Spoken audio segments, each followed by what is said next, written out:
Bobby Chemmanur international jeweller.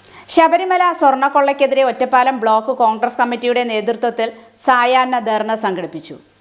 Sabarimala സ്വർണ്ണക്കൊള്ളയ്ക്കെതിരെ Ottapalam block Congress കമ്മിറ്റിയുടെ നേതൃത്വത്തിൽ സായാഹ്ന ധർണ സംഘടിപ്പിച്ചു. യൂത്ത് കോൺഗ്രസ് സംസ്ഥാന ജനറൽ സെക്രട്ടറി OK ഫാറൂഖ് ഉദ്ഘാടനം നിർവഹിച്ചു. Block Congress president NK Jayarajan അധ്യക്ഷത വഹിച്ചു. മണ്ഡലം പ്രസിഡന്റ് മുഹമ്മദ് അലി നാലകത്ത, നേതാക്കളായ Nirmala Shaji, KV Parvathi, NK Krishnankutty, K Kabir, K Suresh, K Rafeeq, Muhammad Swalih, MP Abdul Basheer, OP Rajendran, KC Aishwarya, Anila, N ഉസൈനാർ, MA Siddique, P Muraleedharan, Abdul Kalam, CP Sharaf Ali, KK Unnikrishnan തുടങ്ങിയവർ പങ്കെടുത്ത് സംസാരിച്ചു.